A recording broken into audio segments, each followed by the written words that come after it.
La campaña presidencial del 2026 empezó antes de tiempo. Ya muchos decidieron lanzarse al agua. ¿Quiénes son? ¿Cuáles son sus propuestas? ¿Por qué quieren llegar a la Casa de Nariño? En Mañanas Blue, Patos al Agua. Y justamente hablando de un tema de seguridad, cae como anillo al dedo nuestro pato al agua del día de hoy. Precandidato presidencial Juan Carlos Pinzón, muy buenos días y bienvenido a Blue Radio.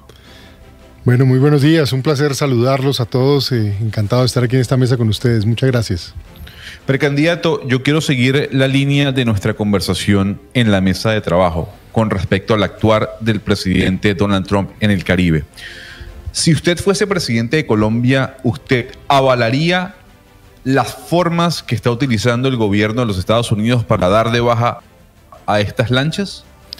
Lo primero es que si soy presidente de Colombia tendríamos la mayor cooperación estratégica con Estados Unidos. Pasaremos de tener la peor relación en la historia que hay hoy a tener la mejor relación en la historia.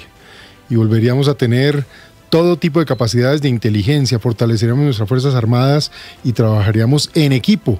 Eso hicimos muchos años y por eso progresamos y nos fue bien. Entonces ahora hay que volverlo a hacer y por eso estoy en esto. Ese es uno de los temas. Claro, pero precandidato, fíjese que digamos que usted dice algo muy claro. Vamos a hacer y a trabajar de la mano con los Estados Unidos. Eso no quiere decir que no se puedan criticar las formas y las formas en las que el gobierno de Donald Trump está atacando lanchas en el Caribe. Por eso yo me quiero ir a las formas. Usted, siendo presidente, ¿criticaría las formas o todo lo contrario? ¿Apoyaría? Pues es que creo que muchas de esas formas no se emplearían si soy presidente, porque precisamente nosotros seríamos el puntal de la lucha contra el narcotráfico y el terrorismo, donde a propósito no lo haríamos para quedar bien con nadie en Estados Unidos, ni con ningún gringo, ni con ningún presidente. Es para proteger a los colombianos, para liberar a los colombianos de esa tragedia que es el microtráfico, el narcotráfico, el control social del territorio. Mire, yo me la paso viajando por Colombia, voy donde nadie más va. Estoy esta semana en La Macarena. Control social absoluto del territorio por parte de grupos armados. Ni siquiera están uniformados. Están en todas partes. No hay persecución a ellos. Las Fuerzas Armadas casi que les toca mirar y saben quiénes son. Los cultivos disparados, la gente muerta del miedo. Me lo decían, libérenos, pero no lo pueden decir en público. Esa es la realidad de Colombia. Estuve en Jamundí el otro día, subí a media falda. Ahí en Jamundí está caliente, ¿no? Claro, la policía no quiso subir más. A pesar de que iban conmigo y que hay un afecto y un cariño, ellos están muy muertos del terror porque no hay apoyo aéreo, porque saben dónde están los campamentos, porque controlan los criminales esas partes altas y eso lleno de cultivos como nunca antes. La verdad es que hoy estamos en una dificultad. Usted va a cualquier ciudad de Colombia, cualquier barrio. El tema es microtráfico y extorsión. Esto está además tocando esas las bases populares de Colombia que son las que están sometidas. Impunidad absoluta. La justicia no está operando. Entonces esta es la realidad que Colombia tiene que cambiar. Y sí, yo encantado de hablarle de Trump y del Caribe y todo esto, pero vengo a resolver los problemas de Colombia, a enfrentar esta situación y claro que en la medida en que lo haga, lo haré cooperando con Estados Unidos y otras naciones y eso facilitará muchas cosas. Ahora, en aguas internacionales, el empleo de la fuerza y del uso legítimo, pues depende de esas normas que cada país identifica y en ese sentido, Estados Unidos ha encontrado que eliminar ese movimiento con la tesis de que ahí hay narcoterrorismo, pues es una decisión. No nos corresponde a nosotros entrar en eso. Lo único cierto es que el narcotráfico a quien más daño le hace hoy es a los colombianos, que estamos viendo el aumento del homicidio, que estamos viendo la toma territorial de los grupos criminales. Doctor Pinzón, ya vamos a hablar de Colombia, pero como estamos hablando de Estados Unidos, usted estuvo allá la semana pasada y estamos en un momento complicado, una relación complicada con el gobierno de Donald Trump. El presidente Petro y el presidente Trump son antítesis políticas completamente y usted se pudo reunir, por ejemplo, con el subsecretario de Estado Christopher Landau en el momento en el que Donald Trump había dicho incluso que estaba considerando aranceles para el país, aranceles que finalmente no llegaron. Y después de que varios senadores lo dijeran, el presidente Petro termina incluido en la lista Clinton, como la conocemos aquí, la lista OFAC. El presidente que llega a la Casa de Nariño, la persona que llega a la Casa de Nariño en el año 2026, va a tener una tarea compleja que es reconstruir las relaciones con Estados Unidos, que ha sido un aliado histórico de Colombia. Usted estuvo allá. En este momento, ¿en qué plan está la administración Trump con Colombia porque finalmente estos aranceles no entraron y se cambiaron más por sanciones hacia el presidente Petro y su círculo cercano? Mire, lo mío fue una coincidencia. Yo venía de regreso de Emiratos Árabes porque estaba ya en el Foro Económico Mundial como miembro, el único latino miembro del Consejo Global de Geopolítica. Y pasaba por Washington y llegué a las 11 de la mañana y me iba a las 7 de la mañana el otro día. Cuando veo yo esos trinos, ¿y qué veo? Que viene una sanción para Colombia con aranceles. Inmediatamente hice números rápidos y decía yo, se pueden perder de 4 a 5 millones de empleos en un año. Pensaba solamente en las madres cabezas de familia aquí en la sabana de Bogotá, son 200.000 empleos. Si usted piensa en los textileros de Antioquia, fácilmente 150.000 empleos. Si usted piensa en el aguacate Hass, 100.000 empleos. En el café, 400.000 empleos. O sea, el daño que se le venía a Colombia era dramático. Y no solo era el daño a esos empleos, sino todo el consumo que hay alrededor de eso. Entonces, el efecto era devastador. Entonces, porque tengo buenas relaciones y mantengo una buena relación, además bipartidista, llamé al Departamento de Estado y amablemente el número 2 del Departamento de Estado, el secretario Lando, me recibe y me dicen que están precisamente trabajando en el documento para cumplir las órdenes que había dado el presidente Trump. Y entonces me dijo, es muy importante su presencia hoy porque queremos oír su opinión. Le digo, hombre, mire, si ustedes nos ponen sanciones a Colombia, a los colombianos, a la gente que trabaja, esto es seguramente un favor a la izquierda radical y a los criminales en Colombia y un tremendo daño al pueblo colombiano y a la gente que trabaja. Y afortunadamente hay gente muy seria que conoce Colombia, sí se los digo, y entre esa presencia mía y el trabajo que ha hecho el senador Bernie Moreno, la verdad es que eso ayudó a que no nos colocaran esos aranceles. Es decir, ahí se salvó a Colombia de que hubiera tenido ya una crisis económica acelerada y de proporciones devastadoras para nuestro país. Creo que en el momento en que llegue a la presidencia, no tenga duda el país que lo que va a haber es una relación fluida, franca, porque en Washington hay muchos amigos de Colombia. Es que hay varios senadores demócratas y republicanos, además de los dos de origen colombiano de Gallego y de Moreno, pero también hay muchos senadores que por años han querido ayudar a Colombia. El secretario de Estado tiene a su señora de origen colombiano. Yo recibí a Marco Rubio aquí siendo ministro de Defensa en su primer viaje a América Latina. ¿Cuál fue el primer país que visitó? Colombia. Yo he tenido la oportunidad de hablar con el secretario Lando. Resulta que sus abuelos están enterrados aquí en el país. Hay funcionarios dentro del Departamento de Estado de origen colombiano, en la Casa Blanca, en el Departamento de Energía. Miren, si hoy tuviera yo la oportunidad de ya estar gobernando Colombia, estaríamos metidos en todos los grandes programas. De lo que me impresionó en mi visita a Emiratos es esa relación que hay entre Medio Oriente y Estados Unidos, intercambiando capital y tecnología. Nosotros aquí lo tenemos todo. Una agroindustria que puede producir casi 30 millones de hectáreas que no se han cultivado, un país que tiene el 5% del agua del mundo, un país que tiene hoy todos los minerales de los semiconductores y de la transición energética, cobre, oro, cobalto, níquel, hasta minerales de tierras raras se estima que hay en Arauca. Y estamos hablando de los problemas de hace 20, 30, 40, 50 o 60 años. Es que nos devolvieron al pasado.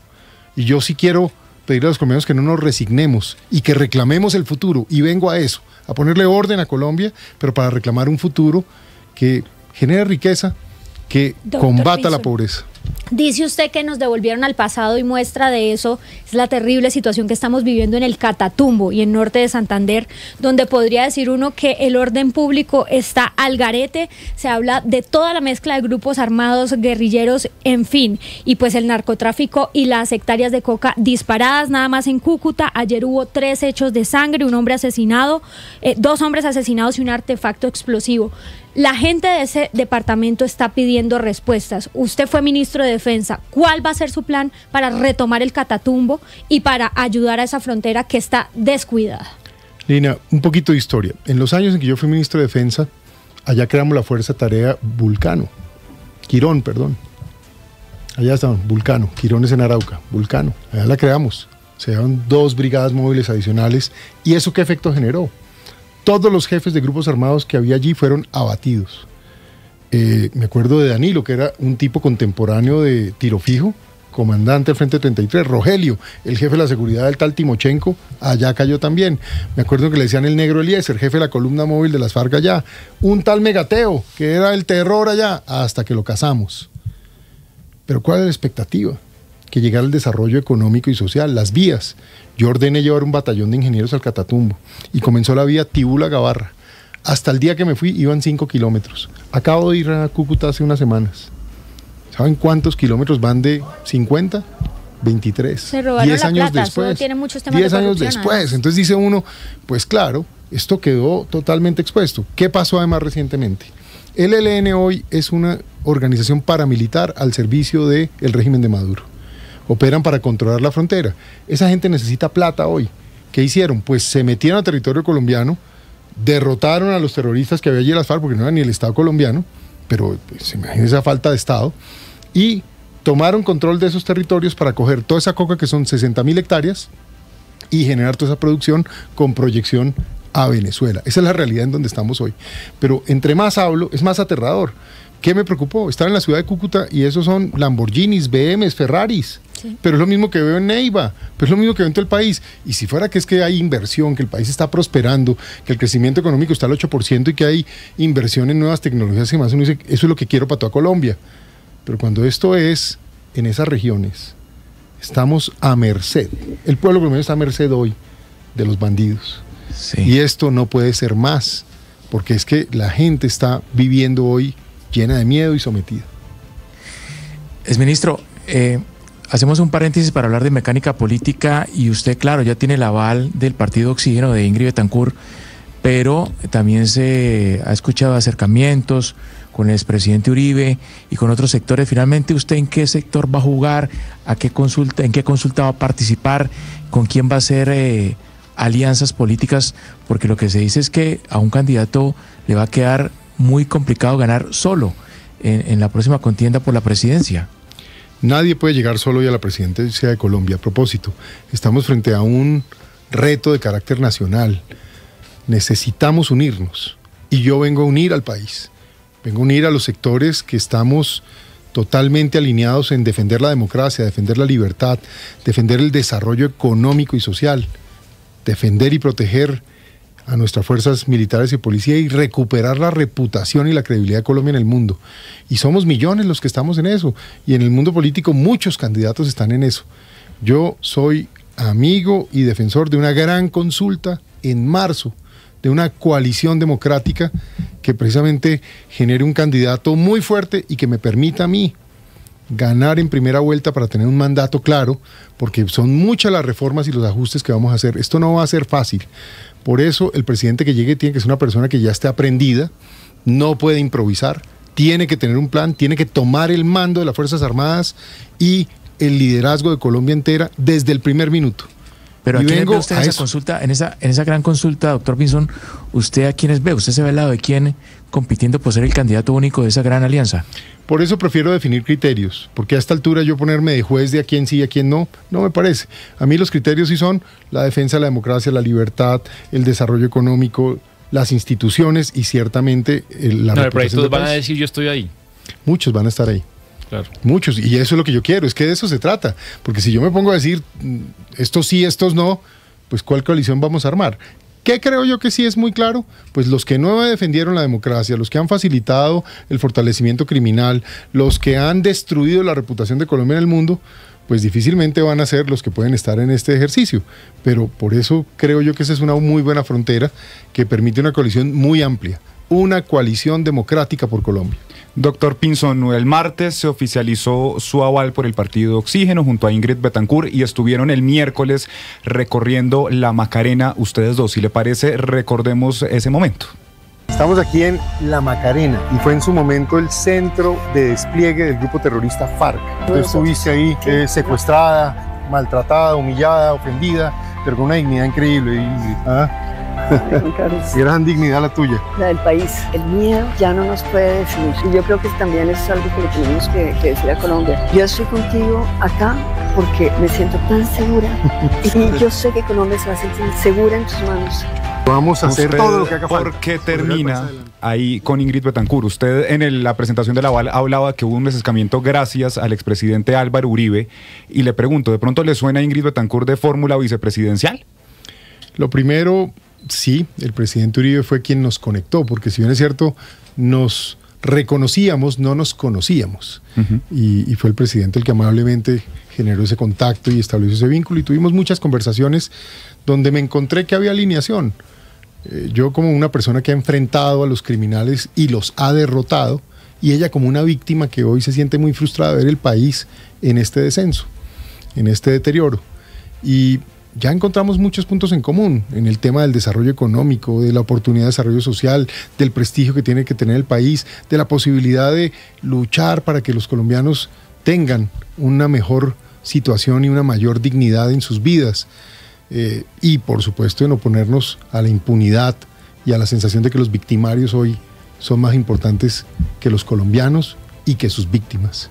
Entonces eso nos genera mucha alineación. Fue muy emocionante ir con ella a la Macarena. Ella no había vuelto a esas selvas desde que fue liberada por esa operación Jaque de nuestro glorioso ejército colombiano, que tuve el honor de acompañar y de estar al lado de esos héroes. Entonces para mí fue muy, muy bonito, y también me impactó ver los traumas que seguramente una persona que estuvo años secuestrada siente, el dolor que lleva, pero al mismo tiempo la emoción de ver esa Colombia hermosa que es Colombia, ese Caño Cristales que es divino, esa Macarena que es magnífica, pero al mismo tiempo la preocupación, porque al hablar con la gente, ya lo dije, la gente pide libérennos, nos tienen totalmente extorsionados, mandan los criminales, están en todas partes, los tienen en el control total. Grupos que dicen que están en básicamente el acuerdo ese de paz total, entonces les dan cese al fuego absoluto, y en las narices de las Fuerzas Armadas estos tipos se mueven, controlan a la población, y la población no tiene a quién denunciar ni nada que hacer. No es posible, no es posible. Colombia tiene que cambiar. Aquí si alguien va a sentir miedo, que sean los bandidos, no la gente. Venga, pero ¿le suena a Ingrid Betancourt de vicepresidenta? Yo sé que esto está prematuro, todavía falta la consulta y demás, pero ¿le sonaría? Además que es la segunda vez que ella busca como un partner que tiene que ver con temas de seguridad, porque recordemos que hace 4 años también fue alguien que estaba relacionado con las fuerzas militares. Sí, el espero general Esparza, un hombre que participó de esa operación. Pues miren, yo creo que no es momento de tomar esas definiciones. Yo en lo que sí estoy muy claro es que vamos a sumar más apoyos y vamos a integrar más sectores en el país. Y llegará el momento de tomar esas decisiones de una manera inteligente que muestre ese esfuerzo de integrar múltiples fuerzas políticas y de movernos hacia adelante. Esa es la forma como lo veo, pero sin duda aprecio mucho a Ingrid, su situación de víctima, su dignidad, su ética. Siempre ha sido una persona anticorrupción como pocas, y también su postura frente al gobierno actual, que desde la candidatura anterior que ella ejerció fue muy clara y muy directa en anunciar lo que era el señor Petro y lo que le iba a pasar a Colombia. Doctor Pinzón, yo lo escucho a usted muy diplomático y entiendo que todavía falta tiempo, pero le quiero mostrar una foto aquí en nuestra pantalla, y es esa foto que lanzaron Galán Cárdenas y también el doctor David Luna cuando anunciaron su alianza. Y son la foto de ellos tres, y al lado están 3 figuras, y una de esas figuras parece usted. Se la voy mostrando acá mientras se la ponchan a nuestros oyentes, y usted ahí la tiene en grande. Mire, el de la esquina parece usted. Parece su figura. Pero no me veo tanto, mire que no se parece tanto. Parece su figura, el de la mitad parece Fajardo y el del otro lado parece Juan Daniel Oviedo. Usted no ha querido definir aquí mucho, pero usted ya se reunió con ellos 3 y ¿le suena esa unión? No, yo no me he reunido con ellos 3.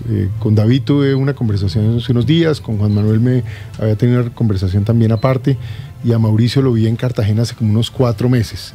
Y esos son buenos colombianos, no tengan duda, esos son gente buena, decente, correcta, con experiencia, con conocimiento, los aprecio, pero yo creo que aquí hay que construir una consulta grande, que cobije muchos más sectores y que nos permita realmente crear esa gran coalición democrática.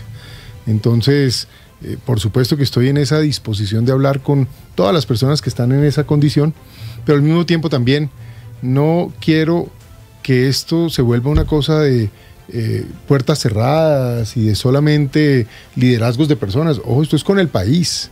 Esto es con Colombia, esto es con los colombianos, esto es con la gente que va en un taxi, que va en Transmilenio, que está hoy pasando por una carretera, que está allá en el campesinado confrontando, la gente que es víctima hoy del secuestro, del narcotráfico, de toda la violencia y extorsión que se está viviendo, pero también de esos empresarios colombianos que están soñando. Y he visto también unos proyectos, por ejemplo, allá en la Altillanura, acabo de estar en el Bichada, increíbles, están usando tecnología para transformar la tierra y con eso cultivar maíz, sorgo y convertir a Colombia en un país independiente de exportaciones en ese frente. Yo quiero apostarles a Colombia. Entonces, quedarse uno solo con reuniones de ciertos políticos, pues yo creo que no es lo que el país necesita hoy. Doctor Pinzón, pero mire, claro, para transformar a Colombia hay que hacerse elegir por parte de los colombianos. Pero le quiero preguntar, doctor Pinzón, siguiendo con el tema de las fotografías, que ya Lina había puesto sobre la mesa, hay una fotografía también del expresidente Uribe con la doctora Ingrid Betancourt, una fotografía reciente que se tomaron ellos dos, y entiendo que ahí también hay un mensaje, porque lo que trascendió es que el doctor Uribe, el expresidente Álvaro Uribe, fue muy importante para que ese aval de oxígeno verde se le diera a usted como candidato. Usted fue viceministro del expresidente Santos, con quien el expresidente Uribe no tuvo una buena relación. En este momento, ¿cómo analiza usted el papel que están jugando los expresidentes, pero concretamente el expresidente Álvaro Uribe, y qué tan determinante ha sido él en esta candidatura suya, apreciado doctor Pinzón? Pues hombre, yo siempre he tenido una buena relación con el presidente Uribe. Es que de toda la gente que se ha presentado en esta elección, el único que trabajó en el gobierno del presidente Uribe en un cargo de responsabilidad fui yo. Yo fui representante de Colombia en el Banco Mundial y viceministro de Defensa. En la era de la seguridad democrática, en la era precisamente donde hicimos grandes operaciones, incluyendo la operación Jaque, que rescató a Ingrid Betancourt con todo el liderazgo y la responsabilidad política de Álvaro Uribe y el heroísmo de nuestros militares. Entonces, eso es clarísimo. Y por supuesto que eso genera unos puntos de vista en común, cercanía, etcétera, que permiten básicamente gestionar esa relación de esa manera. Pero todos saben, yo soy una persona que tiene ya una carrera larga de una experiencia muy fuerte en materia de seguridad. Creo que nadie tiene la experiencia que tengo yo de la gente que se ha presentado. Nadie ha tenido resultados contra el crimen. Todo el mundo habla de eso. Aquí hay una experiencia real. En las relaciones internacionales y en particular con Estados Unidos, esa relación y esa experiencia está aquí. En materia económica, yo soy economista, yo me gradué con honores en economía, hice 3 maestrías, una de esas en economía también, y he trabajado en el sector público, en Hacienda, en el sector privado en Pro Bogotá, en Citigroup, pero también en la Asociación Bancaria y ciertamente a nivel internacional como miembro de la Junta Directiva del Banco Mundial.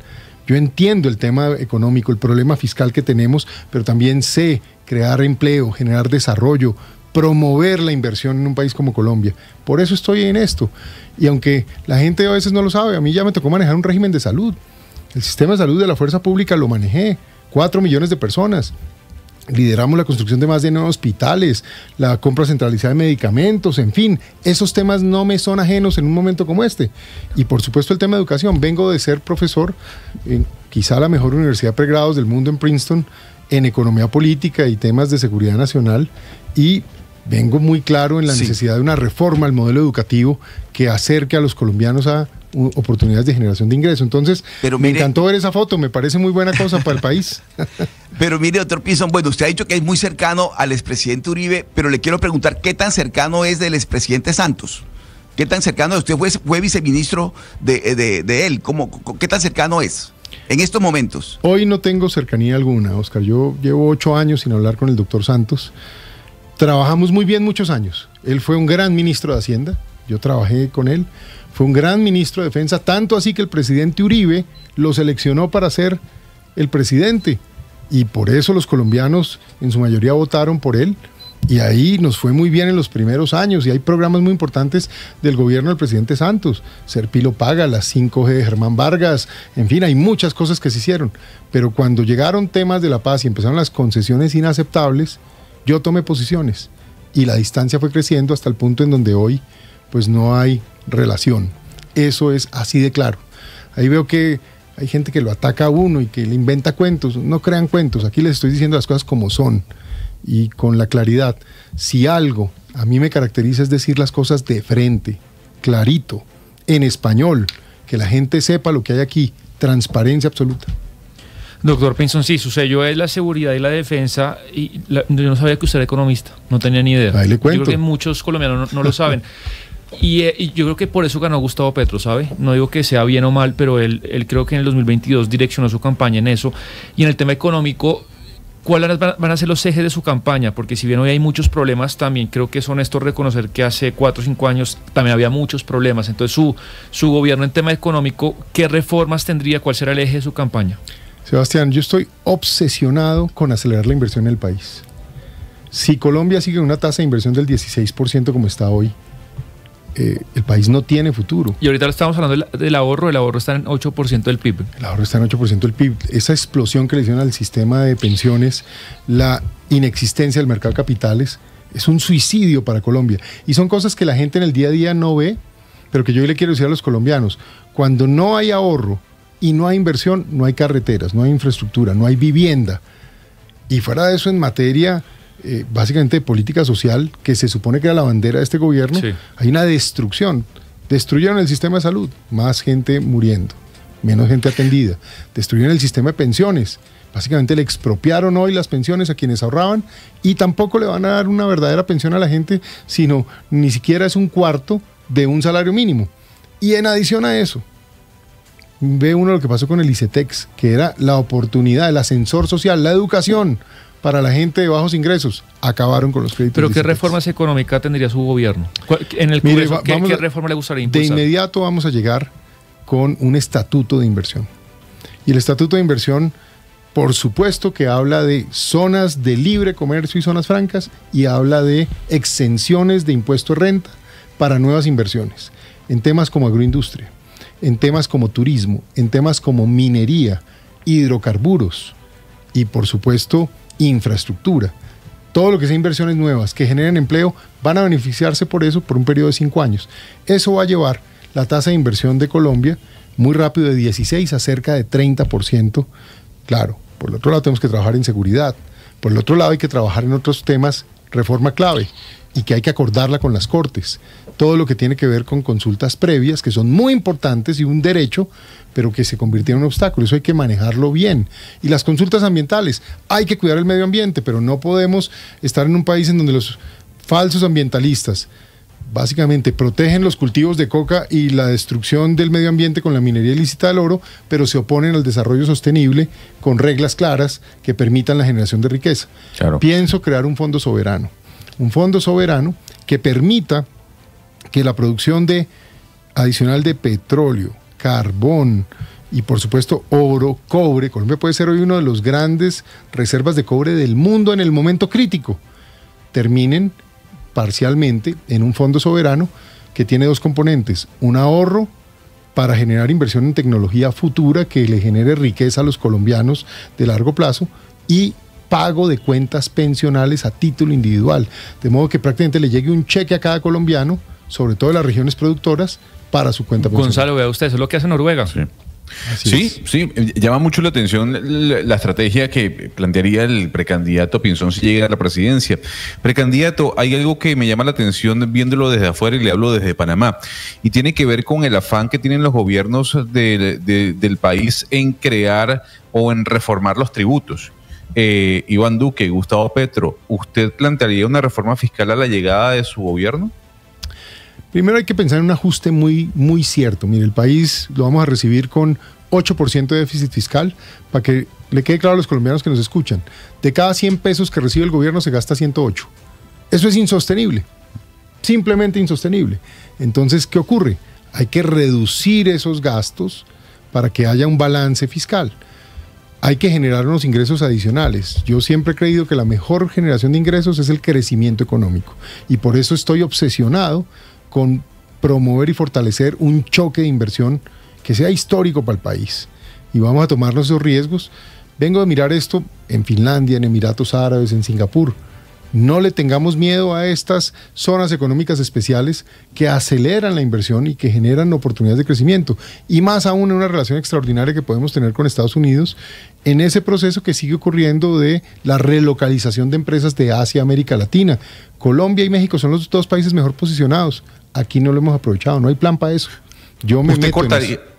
¿Usted cortaría, hablando de zonas especiales económicas, las zonas binacionales que se están creando con Venezuela por la diferencia política que pueda tener con Nicolás Maduro si es que sigue en el poder? ¿O usted incluso las impulsaría? Es que son 2 cosas distintas. La zona que planteó Maduro, porque fue lo más triste, que Colombia se enteró que su soberanía va a ser violentada en una rueda de prensa del señor Maduro, y aquí el señor Petro ni siquiera fue capaz de contar qué fue lo que firmaron. Tanto así que el tal señor Sade, pues lo sacaron a los 10 días. O sea, esto era una locura en lo que nos iban a meter. Básicamente control militar de área por parte de fuerzas venezolanas en territorio colombiano. O sea, eso es inaceptable. Distinto a una zona económica especial. No hay duda, las zonas de frontera requieren zona económica especial. Y si, a propósito, cambia el gobierno allá en Venezuela, ojalá ocurra por el bien de los venezolanos, pero ciertamente también los colombianos nos beneficiamos. Sí. Porque la economía nuestra también se acelera por la potencialidad de colocar nuestros productos y de participar de la recuperación económica de ese país. Precandidato Pinzón, mi compañero Cristian está en cabina porque hay una decisión que estamos esperando algunos y creo que debe ser de interés nacional. Una decisión que tiene que ver con nuestro país en las Naciones Unidas. Cristian. Gonzalo, gracias. Sí, estamos a poco más de 2 horas de que empiece un nuevo Consejo de Seguridad de Naciones Unidas que tiene como misión hoy ratificar o no el mandato de la misión de verificación de Naciones Unidas en Colombia. Se lo pregunto desde su papel pues en Estados Unidos como ex embajador. Colombia tiene horas claves, pero nadie sabe qué está pasando en este momento. La canciller no puede estar allá, el vicecanciller tampoco viajó a hacer ese lobby que usualmente se hace previo a las decisiones. ¿Qué puede estar fallando o qué falló en este último año para que Colombia esté tambaleando en la decisión? Incluso ya se habla de que si se ratifica sería con un recorte incluso hasta del 50% de esa misión en el país.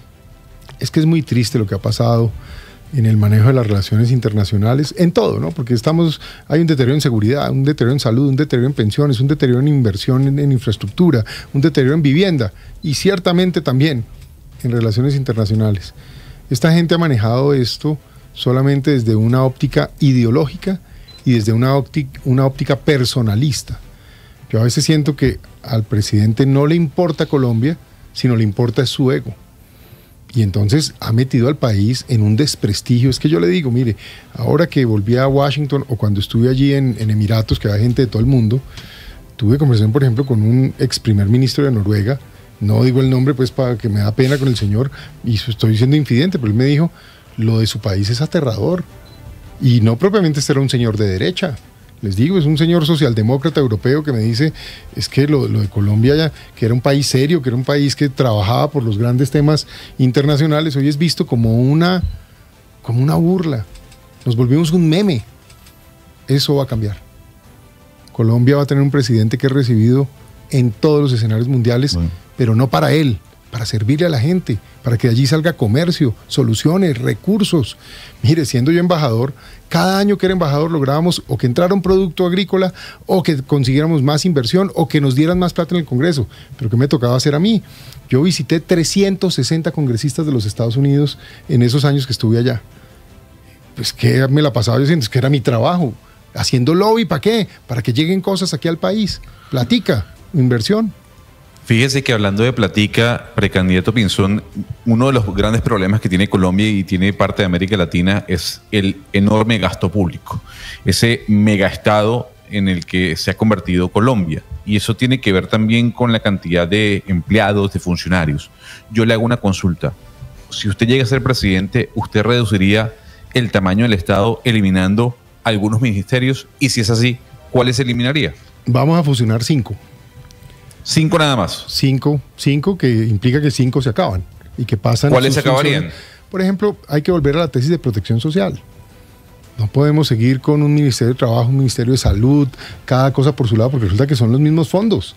Al final la seguridad social tiene un régimen o una teoría de una red de protección social. Ahí hay uno.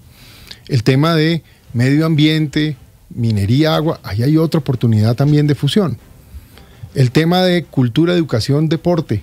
Ese es un solo ministerio y hay que pensarlo incluso como la jornada extendida de los estudiantes y la formación en todos estos ámbitos de mucha alta competencia y calidad.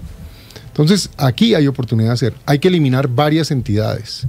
El de la igualdad. Sí, el Ministerio de la Igualdad, sin duda. Sí, igual sí. De momento no va a haber, porque tienen que presentar un proyecto de ley porque se acabaría el 7 de agosto de 2026. De momento. Enredo. Pero piensen en esto. El gasto en nómina pasó en el año 2022 de más o menos 35 billones de pesos a hoy de cerca de 65 billones de pesos. Y no creció ni las Fuerzas Armadas para protegernos ni nada de eso. Eso es plata que se fue en puros gastos y contratos de afines políticos para que voten o mantener la nómina del pacto histórico y a todo el mundo contento. Eso hay que eliminarlo, porque es que eso lo están pagando. Aquí yo veo un grupo de gente trabajadora y en estas oficinas todo el mundo le toca trabajar y cómo le duelen uno esos descuentos. A nadie le gusta pagar impuestos en ninguna parte del mundo, pero la diferencia es que en otras partes uno ve la vía, ve la seguridad y siente que, bueno, lo que usted da tiene que ver con su salud y su bienestar. Aquí la gente está sintiendo que le están exprimiendo el jugo, cada día tenemos recursos, menos ingresos, y en cambio lo que ve es un poco de vagos, allá básicamente gozándose la vida por cuenta de los demás. Doctor Pinzón, la semana pasada pude estar en el Congreso Hotelero, el que hace Cotelco, y a pesar de que el gremio se ha sostenido y se habla de 150.000 empleos directos y que los turistas han incrementado en el país, hay una gran preocupación porque los ingresos para ellos no han aumentado, y esto tiene una explicación pues en todos los servicios de turismo que hay informales. ¿Cuál es su propuesta para este sector? Turismo es clave, mire. En la era del gobierno del presidente Uribe se tomó una decisión que fue estratégica, que fueron los contratos de estabilidad fiscal y las exenciones al tema turismo. Ustedes son todos muy jóvenes, pero yo les digo, si ustedes se devolvieran 15 o 20 años en Colombia, en Bogotá no había prácticamente hoteles, ni siquiera en Cartagena. Medellín no tenía hoteles. Barranquilla había 2 hoteles, el Hotel El Prado y el Hotel Dan, no había más. Cali, igual. Usted ve hoy en cualquier ciudad colombiana 10, 20, 30 hoteles nuevos. Todo eso se volvió una gran industria para el país por cuenta de esas exenciones. Y claro, la seguridad en su momento fue el mejor factor de atracción de turismo. Porque a este país lo que no le falta es belleza. Este país es el país más lindo del mundo. Los sitios que tenemos son extraordinarios. Pero sin embargo todavía seguimos pensando en pequeño. Ahora que estuve allá otra vez en La Macarena, no ha sido posible quedar un hotel de 6 estrellas para poder atraer turismo de muy alta calidad, que pague caro, que le deje mucha plata a la gente. No hemos hecho eso. Pero entonces, con la informalidad, ¿qué haría? Por ejemplo, plataformas como Airbnb, que es lo que los está ellos, digamos, un poco... Yo creo que ese es un tema, pero es mucho más importante ofrecer seguridad, porque eso genera la gente, pero ofrecer esos modelos de exención tributaria y de zonas económicas especiales turísticas, por ejemplo, que lo que aceleran es la cantidad de empleos y la calidad de lo que hay, con lo cual usted atrae muchos más turistas. Le voy a dar este dato. Colombia hoy más o menos recibe 6 millones de turistas. Hace 10 años 4. Luego ha habido un incremento importante, 50% de incremento en turistas. Venga, les doy este dato. México recibe 80 millones de personas. España, casi 100 millones de personas. No, acá hay un freno muy, muy grande y se lo dejo de inquietud. Y qué pena, Oscar, que me le mete ahí. El precio de los tiquetes en Colombia es escandalosamente alto. Claro. Pero escandaloso, o sea, usted revisa cuánto cuesta volar en Europa, que tiene que pagar costos en euros, y lo de acá es... Compré hoy los míos de fin increíble. de año a Cúcuta. Ida y vuelta, $1 millón. Así es. No, Doctor Pinzón, pero mire, es costosísimo. Usted sabe muy bien que una de las inquietudes mías particularmente es el tema de la autonomía regional. Desde Barranquilla le estoy preguntando, usted muy bien lo sabe. Mire, en su gobierno, este tema de la autonomía regional, de la descentralización, que ha sido un sueño frustrado durante tantos años de las regiones, se lo pregunto, ¿cómo va a ser? Usted es bogotano, pero conoce todo el país, lo ha tocado, lo ha sufrido, lo ha disfrutado en distintos cargos. Pero ¿cómo le va a ir a las regiones? ¿Cómo se va a hacer ese tema de la descentralización de Colombia en su gobierno? Sí, Oscar, yo conozco todo el país y he vivido en 7 ciudades del país desde niño. Que como mi padre fue militar, yo viví en 7 ciudades. Luego hay esa sensación y esa conexión con toda Colombia. Indudablemente hay que apostarle a esa autonomía territorial. Es que uno lo ve. Usemos 2 ejemplos, Barranquilla y Antioquia. Son 2 regiones que honestamente a veces el gobierno central es más la carga que les genera que lo que les ayuda. No más en Antioquia. ¿Cómo es posible que no pudieran hacer el túnel del Toyo? Que era un túnel que además beneficia a toda Colombia, por supuesto Antioquia. Es una envidia y una rabia y un gobierno controlador que hace es cosas que no son. Ahora, así como estas regiones están listas y con los liderazgos apropiados, hay otras que no, y donde el gobierno central tiene que jugar un mayor rol. Entonces yo veo 2 cosas. Primero, apuesto por la descentralización, pero siempre que haya mayor capacidad de generación de ingresos, porque para repartir más pobreza pues ¿qué estamos haciendo? El valor está, por ejemplo, en que aceleremos todo el tema minero, de hidrocarburos o de zonas económicas que permita compartir nuevos ingresos y así potenciar el gobierno central para que atienda lo que le toca, pero los gobiernos regionales para que autonómicamente desarrollen mejor su visión. Pero hay una segunda parte, y esa segunda parte es cómo debe jugar el gobierno nacional su rol. Yo les digo una cosa, como persona que lideró directamente las Fuerzas Armadas, mi gran frustración como ministro era cómo es posible que nosotros llegamos, controlamos territorios apartados y los demás ministerios no son capaces de mandar un profesor, unos médicos o incluso unos jueces o incluso unas personas que hagan trabajo social.